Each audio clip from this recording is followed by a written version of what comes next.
Hello everyone, today we had ARES release into Marvel Snap, and he is a super interesting card, coming in at 4 cost, 6 power, with the owner reveal ability of compare the power of the top 3 cards of both decks if your total is higher plus 6 power. And so potentially a 4-12, which stat line wise for no major drawbacks is pretty incredible just as a baseline. And then it also gives you some interesting information. So you're going to be able to see, and the opponent can see, the total power of those 3 cards that you looked at that are the 3 on the top of each deck. And so if we have 5 cards left and we know our total is 22, and we have 2 10 power cards and then only 1 2 power low cost card, we can use that to kind of gauge and get a much better idea of what our future draws are going to be for the next couple of turns. We know that if there were 2 10 power plus cards that were at the top of the decks, making our total whatever it was, we know that within the next 2 turns, we'll draw at least one of those, which can be so beneficial. You can use that to either snap or retreat effectively, depending on what your opponent has and what their power level can be.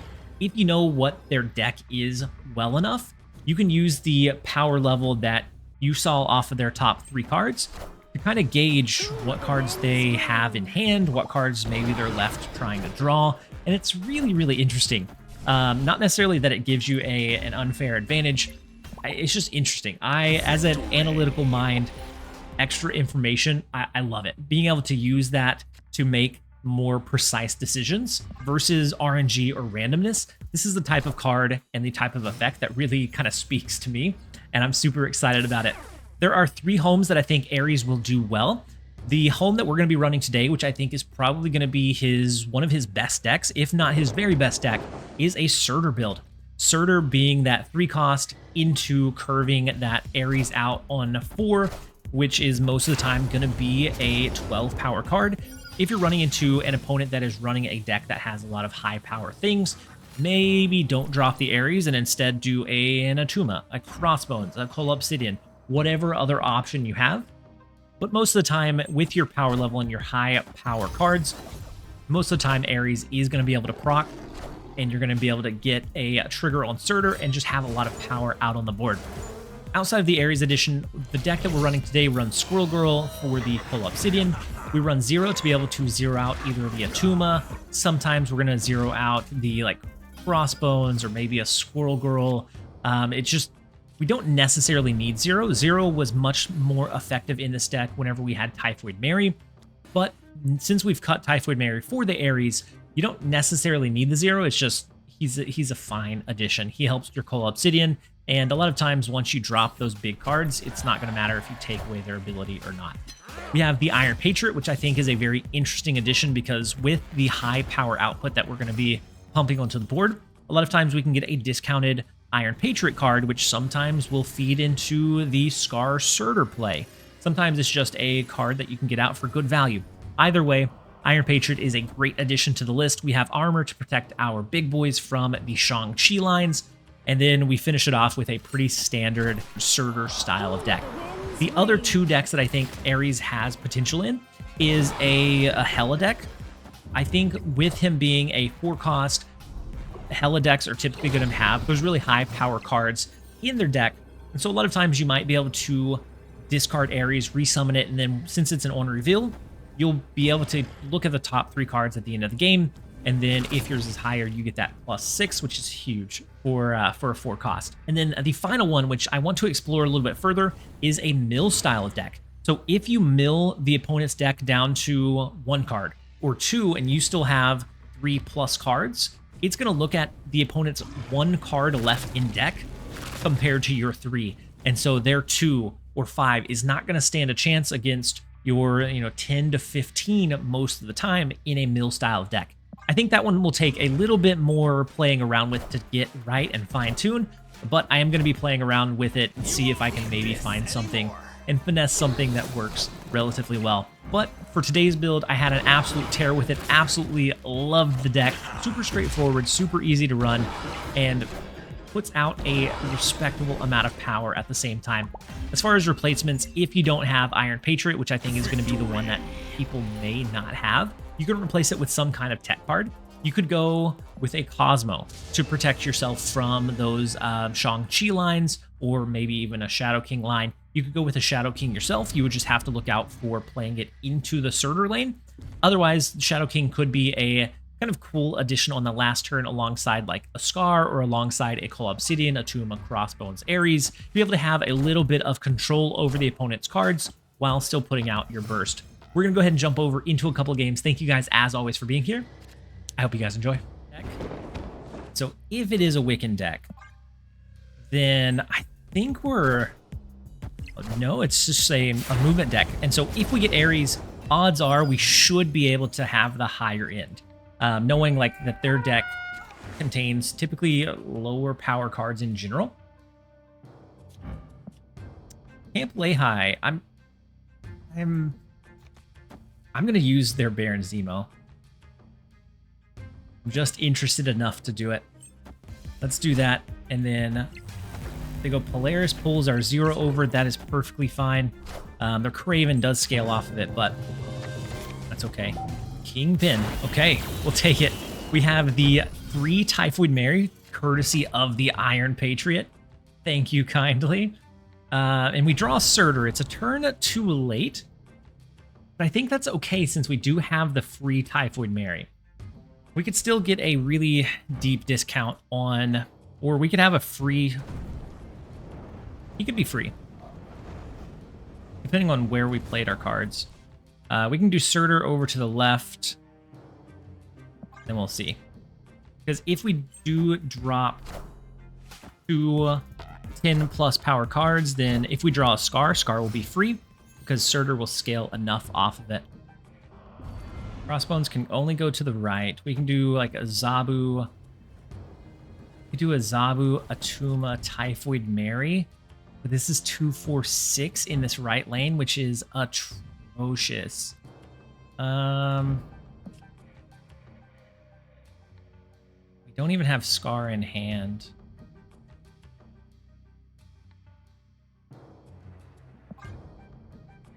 We may be shooting ourselves in the foot in the Camp Lehi. Ah, man. So now, even though we double dropped our 10+ power cards, since it got moved over to Sewer System, if we draw a Scar, it's still going to be 2, which is fine. We can play that plus whatever else, but do Crossbones. We know that our deck is going to contain 22, and so Ares mid, honestly, I think is the play, and then we go Armor left and hope that between all 3 of them we have enough. But we know that the on reveal of Ares should have no problem getting us there. I doubt. They only have 2 cards. So they just drop a single card.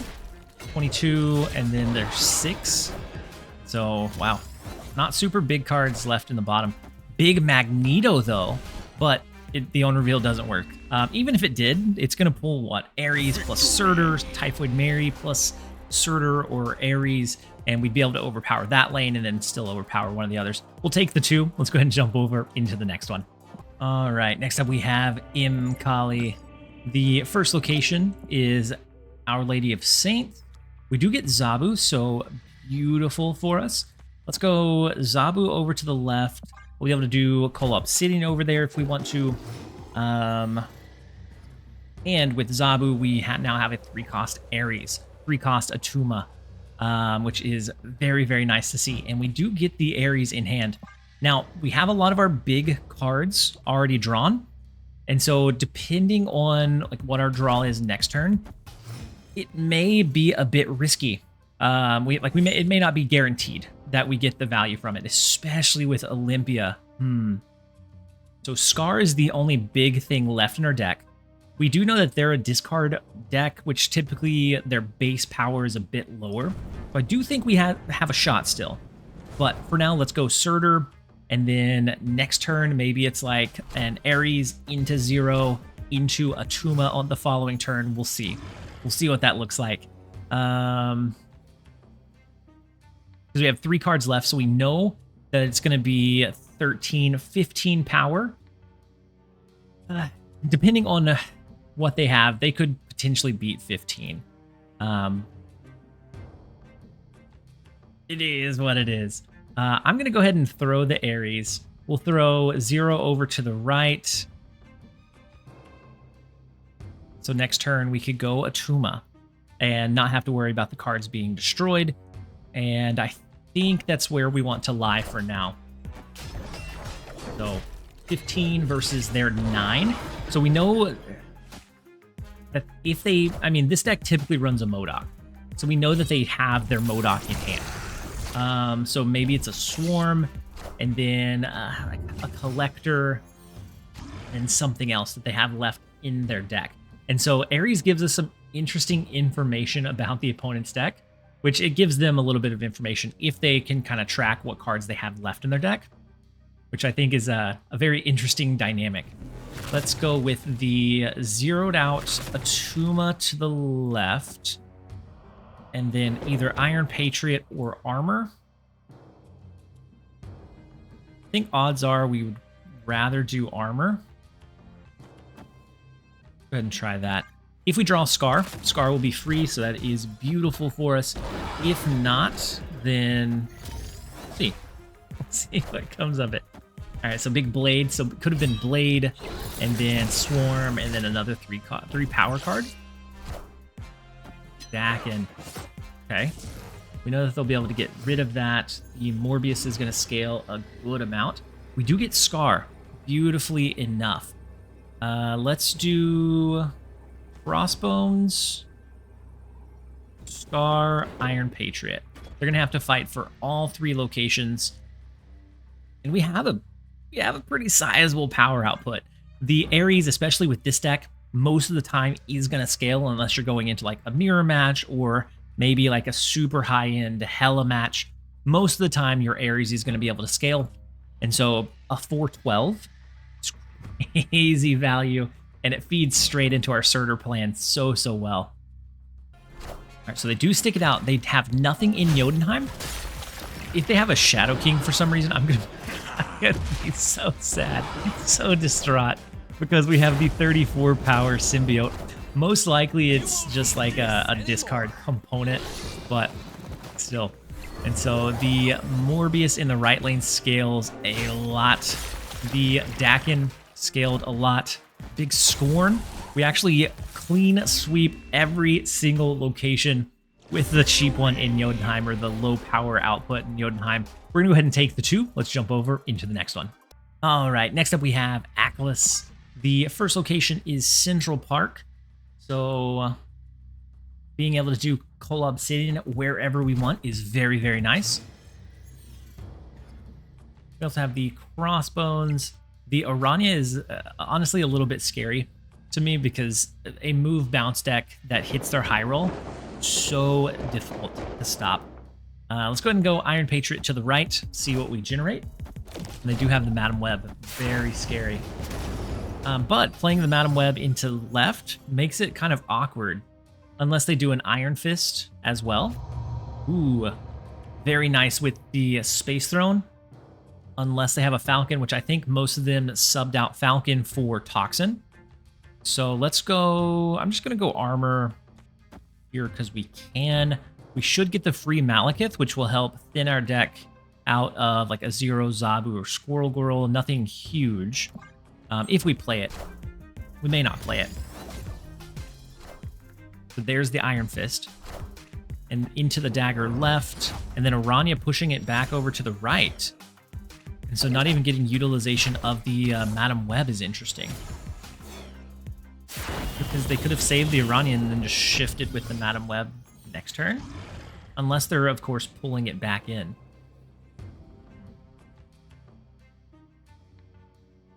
All right, let's do Ares. We should have no problem winning. Unless we just get super unlucky with Surtur, Zabu, Squirrel Girl as our top 3. And then if that's the case, we know to leave. We could also go Malekith Ares. But I don't really want to drop Malekith yet, especially since he's free. Let's go Ares, and then we'll see. There's the Frigga, which, yeah, was kind of to be expected. Either a bounce in or Frigga to copy it. Now, the problem is they're very low on space. With the Space Throne, it's very small. I didn't see the totals, so I actually have no idea what to expect next. Like if we knew it was 4, 5, 6, 7, 8, we would know that these two are up next. I didn't see the total. It's unfortunate, but it's fine. We can go Crossbones. We could go Surtur, but I feel like it's a bit too late to worry about Surtur. Especially like if I do wish I had been paying attention and knew what was coming up next. Let's go Crossbones left. And I'm going to go ahead and go 0. We can always go Atuma plus Malekith left, or Atuma plus Scar. And so I think going 0 is probably worth it here, especially with Washington, D.C. being as big as it is. And they...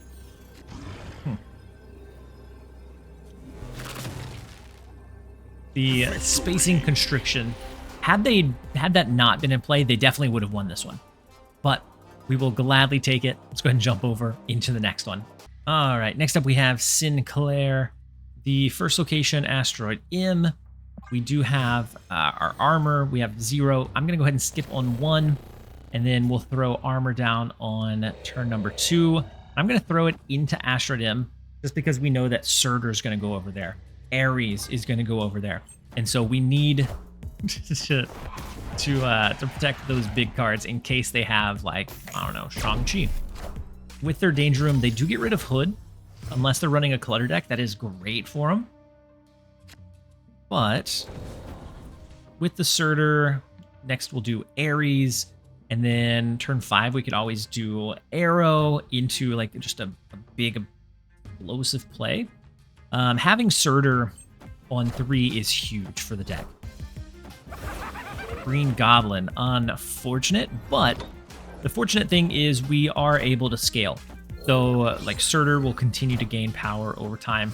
Agent 13, they get Ravona, which if they have any other goblins, help them out quite a bit. Let's go ahead and go ARES over into the left, and we should be able to win this, I hope, but we'll see.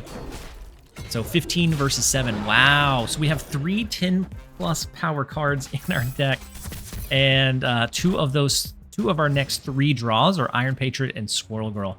We do get the 1, so we now know that next turn is either Iron Patriot or Squirrel Girl. We're not going to be reliant on really anything from there. Arrow.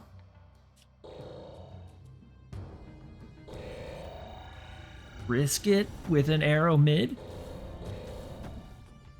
My concern with Arrow right is that we may not win Expansion, and so then Crossbones can't be played. And so then we're just looking at a bunch of 1-cost cards and then Scar. And so the Acid Arrow, fine. Misery, also fine. Beautiful. They do retrigger Kate Bishop, so they have more arrows to choose from. Squirrel Girl is also fine. Let's go Crossbones right, Scar.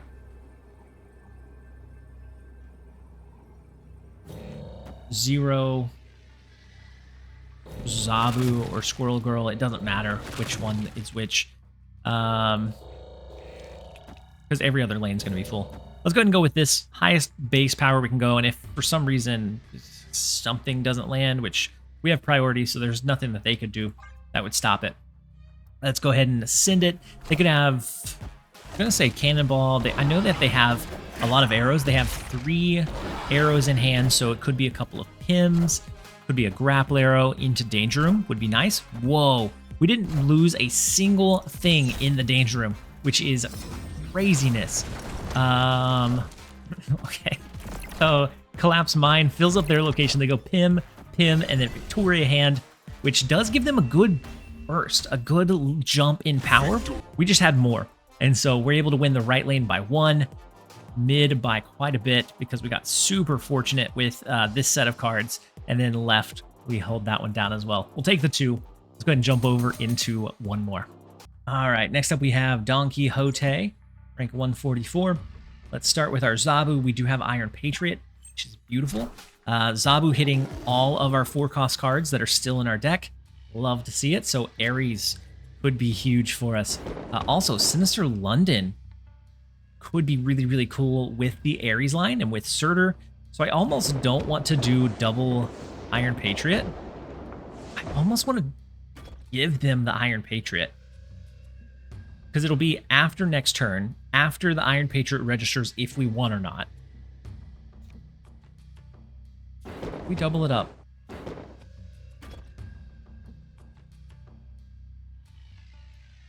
feel like doubling it up is too greedy. Just gonna go left. Apocalypse is fine. Whoa. Speaking of Apocalypse, they go Blade, which is gonna double discard the Apocalypse. Oof. It's pretty scary, pretty fast, I suppose. Right now, we can't do anything to try to win Oscorp Tower. Our Sinister is kind of wild as well.